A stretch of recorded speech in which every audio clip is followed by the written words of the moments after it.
So she was his fiancée then? Yeah. He was her, Yeah. okay. So then, but you were in the Navy, so how did you? Well, her cousin was an operations chief at at this guard unit in Milwaukee, and No, we might say that the Air Force had just been created 3 years about before. 3 years before, and things were a little administratively loose. Let's put Yeah. it that way. Because it was brand new, there are a lot of undecided Oh yeah, elements. and of course the guard in those days was like a country club.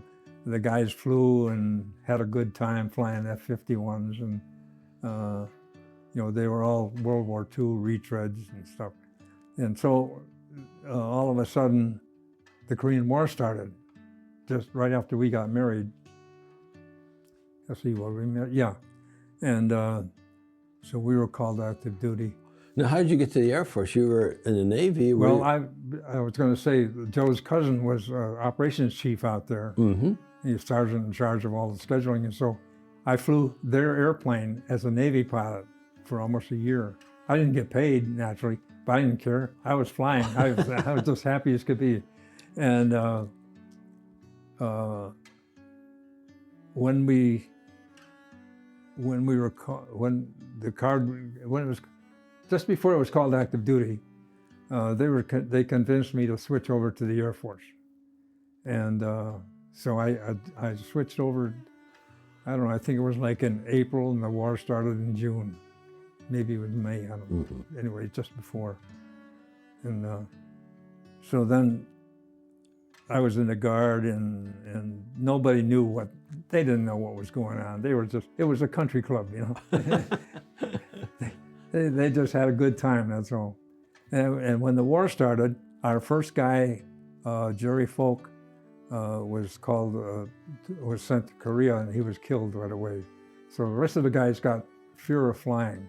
Now here they've been flying for 5 years, getting paid and just having a ball. You know, all of a sudden, real war starts again. Now they'd all been in the war before, most of them. So they'd served in World War II as combat pilots. And they didn't whatever. want that. So it was a real nasty affair. And since I was an ex-Navy guy and outside of their party group, I served on the flying evaluation boards and the court martials. And they grounded, I think it was 10 of them, and court martials, some of them, I don't remember. I don't even want to remember what happened. It was a bad time, very bad time. And but then you moved into the regular air, you were Air Guard, Yeah. then how did you become regular Air Force? I think I was at Ohio State at that time. I went to Korea, and what had happened is I volunteered for every airplane there was, and for every airplane in Korea, 51 helicopters, I didn't care what it was. And I had more overseas points than everybody else, and the Air Force went by your points. And so supposedly that kept equalized the amount of overseas time. So I never got to go, and eventually I was selected for the underground in Greece. And I didn't tell Joe that I had volunteered for that. Bad news. We were at one of our friends' dinner, and a lot of the women were unhappy that their husbands hadn't volunteered. You know? And so this one lady, our neighbor actually, she said, "Charlie, did you volunteer?" And I couldn't, you know, I had to say yes. And oh man, it was an explosion like it was an atomic bomb. So in Greece, you've gone to the consulate or the embassy? Yeah. Been embassy duty in Greece. Yeah, and you're assigned to the embassy. Okay. And so what had happened is these, you know, we figured it was a good assignment to the embassy. And so somebody would pick that off. And so a colonel that saved my bacon when I went to the board for switching over to the Air Force, he kept Joe at bay and convinced her that no problem, I wouldn't get selected anyway. Well, Yeah. One Saturday morning, here comes the big box that says, "Congratulations, your husband has been assigned to embassy," and Joe took off for home again. I never learned, you know. Well, one of the lessons is always talk it over with your wife. You know, if you're going to been moved halfway around the world, you know that. Oh yeah, I know. I didn't, you know. We hadn't been married a year, and I guess I was still batching it, you know. Oh, sure. And besides, I didn't think about that, obviously. You know, I never, like I say, I never learned. The house that I live in now, I bought without her knowing it, and so she saw it when we came here on Halloween of '73. She saw the house for the first time. Oh. Yeah, but she liked it. Okay. Well, in Korea then, you wound up flying these B-26 night interdiction bombers in Korea. Yeah. Now, so you were in the Air Guard. Then did you go to Korea first as in the Air Guard, or did you go regular Air Force? I was in the Air Guard, but I think they call it the Air Force Reserve. Air Force Reserve. Okay. Yeah, I think that's what they call us at that time. And yeah, I switched I was supposed to have 21 months. You're supposed to recall for 21 months. Well, they changed my duty station, so I added another 21 months on. Mm-hmm. Then when I went to Korea, I added another 21 months. And so when we came back from Korea, and I got to go to Ohio State, I said, well, you know, I might as well sign up for the regular. So I applied for regular. Okay. And that's when I became a regular Air Force. Now you flew these B-26s. They were night interdiction. Yeah. What I would call them something like Pathfinders. You fly in, light up the takeoff. Pathfinder was another thing. I was a Pathfinder pilot, where we flew in at 200 feet or less and dropped napalm, which marked the target. Then the bomber stream would come along and bomb on that target. Okay. And then, so these were, 3-man crews on these B-26s? Yeah, that one happens to have a glass nose on it, and we had versions that were hard nose, where it had eight guns in the nose and 6 in the wings. Mm-hmm. And at night, that was those guns were right in front of your face, and when you fired them, there was a lot of flare and. Yeah. So I think you had some issues with coming back with engine fires and wheels that wouldn't come down. Tell me a little about that. There was 3 airplanes in the Air Force. They were modified and top secret, and there was one for each of the 3 squadrons in our group at Kunsai, and the people in the squadron didn't even know it existed except the crew that flew it. We'd go out at night after dark, and it would be pulled out of the hangar, and we'd fly a mission. And of course, when we came back, it would go back in the hangar. And so most people never even knew in the squadron, never even knew that it existed. And so I was selected for that, and we had to be fully qualified for unlimited low level and I don't know, other things. But anyway, so one night I was flying it. We were up in the north, and the airplane kept wanting to turn right, and I couldn't figure out why, and I thought maybe the right engine wasn't pulling its weight, but all the instruments were correct. The cylinder head temperature was good, and oil pressure, everything was right, but it still kept wanting to turn right, and then. My gunner sitting in the back there said, you know, there's a black streak coming from the right engine.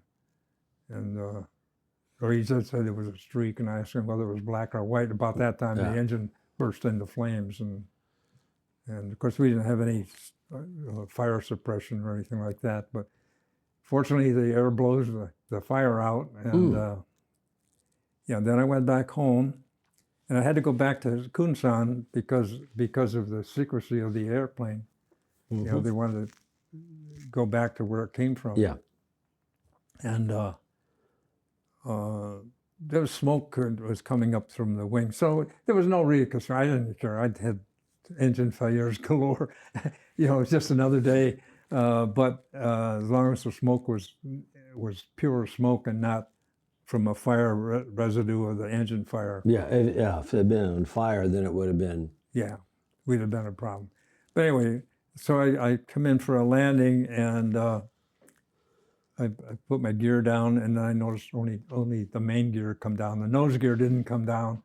So I come around, and it got ready to touch down, and I didn't want to land with the nose gear not down there, because the guy in the nose, this airplane had two navigators, because and it was a glass cockpit. It was different, and I didn't want to hurt those guys. So I went around. Well, people on the ground are all watching at the wheels were, because of the secrecy of the airplane and all. And they didn't think I could make it around, but I did come around the next time, and the nose gear still didn't come down, but I had to land anyway. And just about 5 seconds before I touched down, the nose gear dropped into place, and everything was hunky-dory again. Okay. Then you were looking to fly Sabre jets, I guess. Is that? Oh yeah, I always volunteered for every fighter that there was, and I was always promised a fighter squadron if I completed one more project. Now, before you moved to the B-47s, but this is when you went to Ohio State to get your bachelor's degree. Is that correct? Bachelor's, yeah. And you got your bachelor's degree in engineering, or? Yeah, Okay. industrial engineering. And then you. So I was supposed to get an assignment as a base engineering officer, but I wanted to fly, and so I put in for B-47s. And my orders came through with B-47s, but AFIT, the Institute of Technology, said, that's a mistake. You got to do an engineering job. So a year or so before that, there was a Colonel Wanderer had been associated with my brother-in-law, who had a decorating shop in La Jolla, California. And he had told this colonel about me and all, and the colonel said, well, if he needs a problem, have him call me. Well, I never would call a colonel. I didn't even know the colonel. That is just something that's not done. Right, and I didn't even know, all I knew was his name was Wanderer, and I didn't know what part of the Pentagon he was in or anything. But when they canceled my B-47 orders, I said, I got to take a chance. So I called the Pentagon, and I got a hold of Colonel Wanderer, and I said, do you remember talking to my brother-in-law? He said, yeah. And I said, I need the B-47s. He says, you got it. So my orders were changed again to B-47s. Back to Charlie, that is just really unusual to be able to call a field grade officer like that, command grade officers. Yeah. You were a captain back then, I guess? Yeah. So I was a captain. Yeah, that was. But this is what you wound up flying, was the B-47. Now it has 6 engines, crew of 3, intercontinental range. If you watch the old Jimmy Stewart movie about strategic air, B-47. Strategic Air, what was it? Strategic Air Command? Strategic Air Command, yeah. Yeah. Each of these engines, let me just, there we go.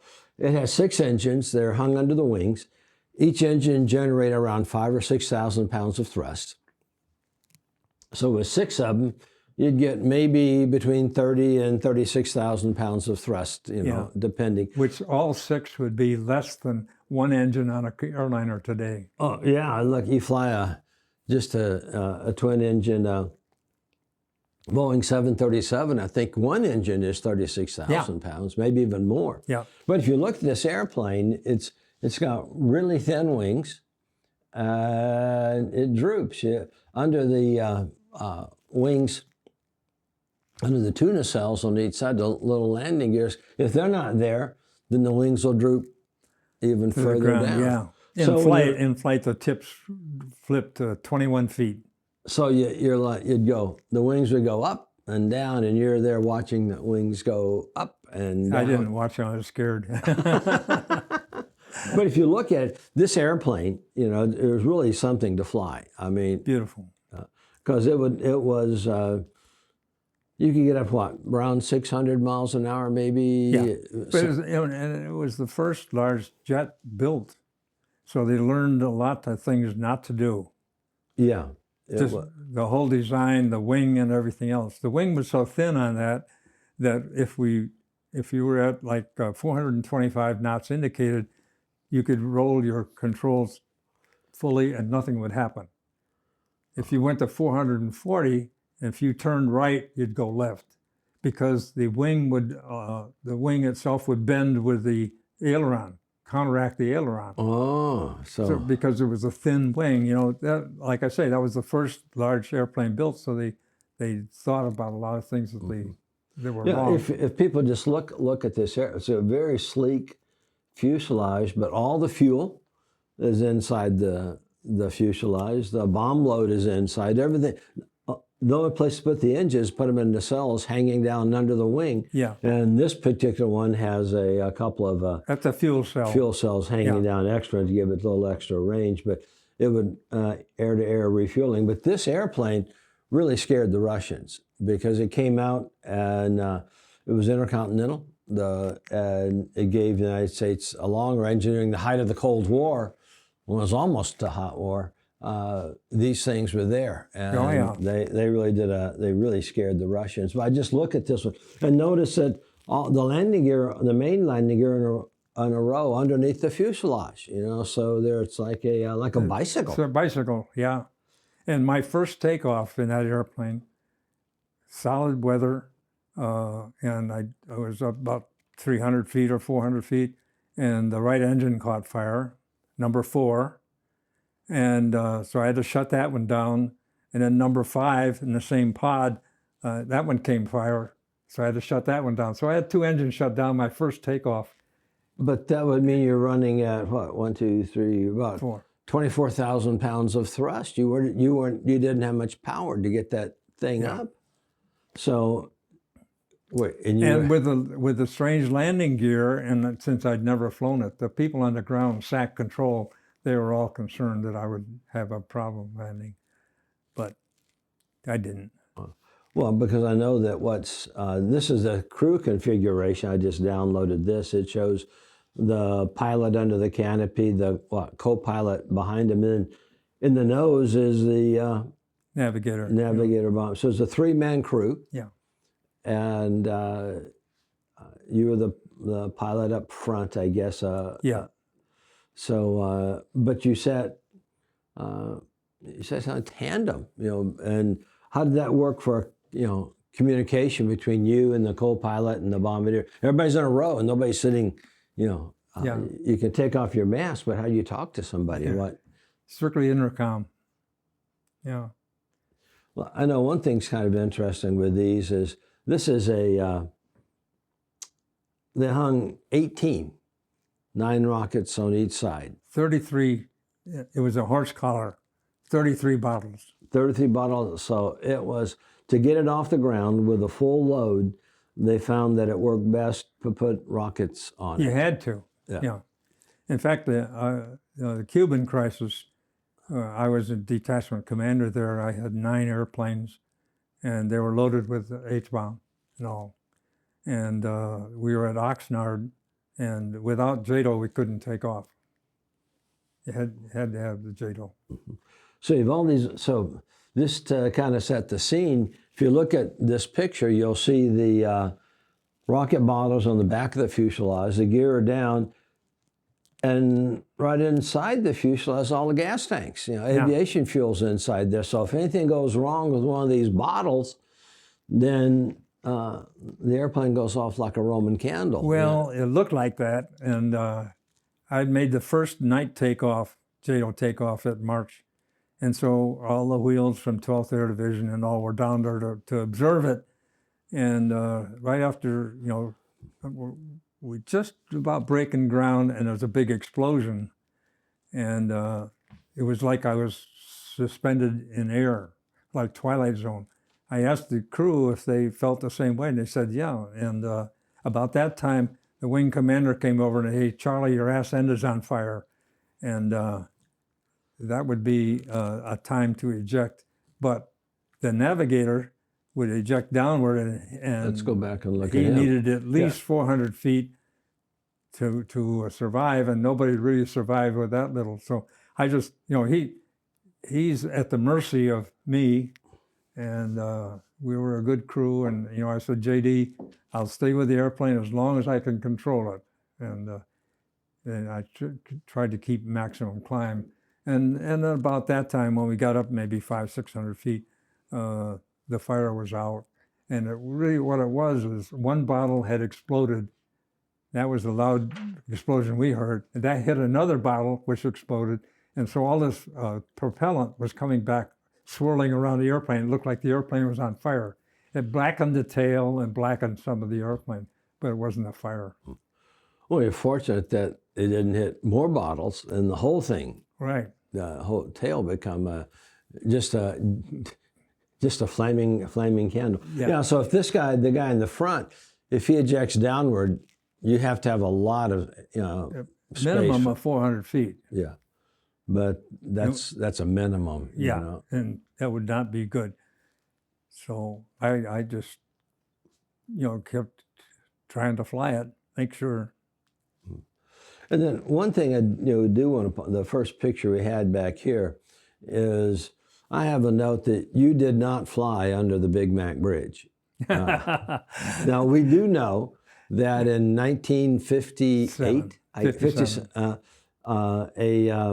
B-47 reconnaissance plane was coming back to the base here in Michigan, and when a pilot sees a bridge, there is a temptation to fly under the bridge. The bridge was new, gleaming, and the captain decided to fly under the bridge.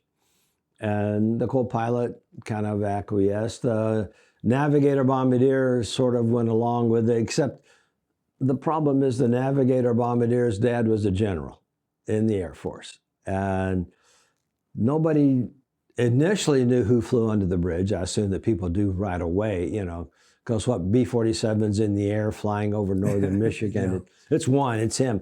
But he was never court-martialed. No, and he retired as a lieutenant colonel. Yeah, because he had been flying over Russia. One of the things that people may not have been aware of is that this airplane flew so high and so fast, the Russian MiG-15s could not get up there to shoot it down. Yeah. So they flew on the edges, and it would do photo recon. And so it's hard to court-martial a pilot for flying under a bridge that he's not supposed to do when he's been flying over the Soviet Union, which he's also not supposed to do. He never flew again, but he did have his career and did retire as a lieutenant colonel. Yeah. So now one thing to talk about here, air-to-air refueling. Now, back in the day, we did not have the jet tankers. We had these KC-97s, which are basically modified B-50 bombers, 4-engine, and it didn't fly as fast as you guys. No. When we took on full load of fuel, we would be shuddering, we'd be shaking, stalling. And the KC-97 would be in a descent. In order to get enough airspeed for us, they had to descend. So if you took on a major load, like 80,000 pounds or so, they would generally get to the bottom of their authorized altitude, and then it was really just shake and shudder. Mm-hmm. So for them to maintain sufficient airspeed for you, the only way they could drive their airspeed up is to go into a shallow dive. Right. And you'd be behind them hooked on with the air-to-air refueling, and you'd be in a shallow dive too. Well, we had to stay with them, Staying with them. We're hooked to them. But, having to match your speed with them, both in a shallow dive, and, that had to be a little bit dicey. It was nice when the jet tankers came out. When the 135 came out, it was so much nicer to fly to refuel from them because you could do it level, and at 330 knots indicated. Yeah, the KC-135 is really the military version of the Boeing 707 four-engine jet. 707 came from the 135. Yeah. So that was really quite the experience. So so as we're looking at this, the KC-97 had to meet you, had to refuel you, and how long would it take to take on a full load of fuel? You know, if you're nearing empty, coming back, you needed a full long. How many pounds, how many gallons, and how long would? 20 minutes or so on the tanker. When we'd come from Guam to the States, we'd refuel. First of all, we had to be lightweight to get off of Guam. So we'd refuel from a KC-97, take on 25,000 pounds. And then we'd meet with a KC-135 over Hawaii much later and take on another 80,000 pounds or so. Going the other way, we take on 100,000 pounds over Hawaii on the way to Guam. And, I don't know, 20 minutes or so probably. I don't remember that. Yeah. I was an instructor, and I used to demonstrate limits because there's a limit. If you get too far this way or that way or up or down, it'll disconnect. And I used to, show people what the limits were and stuff. Yeah, because as you're looking at the airplanes flying that way, there's a tendency for airplanes to be pulled together if you get too close, So that's kind of it. One thing I would want to point out to people is if you look at this airplane, the wings are very, very thin. Now, during a bomb run, I have a trusty airplane here. We think of bombing, you fly across, drop the bombs in World War II and keep going, but you couldn't do that with nuclear weapons from a B-47. So if you're flying this airplane, correct me if I'm wrong, you would fly fairly low, what? Right on the deck. Yeah, so you'd be what, 500 feet? I'll just pick a number. Less than that. Yeah, you'd be flying low, fairly fast, and then to drop the bomb, you would pull into a climb. It's called toss bombing, is that correct? Yeah, the bomb would go out about that angle, the bomb would go out this way, and you keep on going. You'd come back, do a turn, and then fly back, because you had to get away from the bomb blast. Right. Because if you're even at, say if you're at 30,000 feet or flying a high altitude, and you drop the bomb, you're going to fly into the thing, and the airplane's not going to do well. So the airplane, the way it was used was to fly in, pull into a steep climb, toss the bomb, and then level out into an Immelman flight. Yeah, and you didn't level out. You just kept going down. Whoop, I'm sorry. Oh, that's not good. So you'd come up like this, then you would, roll over and then go down. Yeah. Yeah, and then you try and pour on all the coals. The coal's already on it, and it just takes you about 10 seconds to, I think 11 seconds was what they said, to get back to maximum speed. Okay, that would give you theoretically a chance to get away from the from the nuclear explosion. If we drop bombs from altitude, we had a maneuver of 60-degree bank, which is a 2G force, 60-degree bank. You drop it, get those 60 degrees, and so your airplane would be shuddering all the way around. You'd be right on this. So you'd toss it out this way. Yeah. So you have to get the right, and I guess you could, in practice bombing, you did it all by radar, just looking at where it would probably land or something. So. Yeah, well, we had a cement-filled bomb to simulate a hydrogen bomb, 36,000 pounds. And I dropped one of those. Salton Sea was our target. A spot on target on Salton Sea, not the whole thing. And when that 36,000 pounds left that airplane, and you really feel it. Yeah. Well, one thing to notice is that's when I had these things. When you're doing these kind of tosses, you're putting a lot of stress Three Gs. on the wings. Yeah. And if you look at this picture of the airplane, those wings are thin. And when you do this maneuver multiple times, it's a lot of stress on the bolts that were holding. How many bolts were holding the wings on? Two on each side. So you had 4 bolts holding the wings on for that kind of. Well, yeah, and actually, it never happened with the Labs maneuver, but we lost a lot of airplanes. At one time, it was like one a month, then it was almost one a week, where it exploded. Nobody ever survived, and there was never any communication. And so we didn't know what the problem was. In fact, at my squadron, we lost 4 instructors one night where they were going out to do a munition, and they disappeared. And so finally, in I think it was March of 1959, we had 2 guys survive. First 2 survivors over Tulsa, Oklahoma. One of our guys died. He was in the nose and couldn't get out, and the other 2 got out with both severe injuries. And at the same minute, almost, an airplane coming in behind a tanker near Buffalo, New York, exploded. So now they had, within 1 minute almost of one day, survivors and an observer, and they found out that the wings were coming off. So these because of, I guess, stress. There was dissimilar metals, and as the constant rotation like this or meshing, they crystallized, and when they crystallized, they lost their strength. And I flew an airplane called, it was 0381 was the serial number. I flew that most of the time at March, and that turned out to be the worst one. The crack was 1/8 of an inch. And they don't know why it still flew. I guess because I was on board. I have a tendency to survive some things.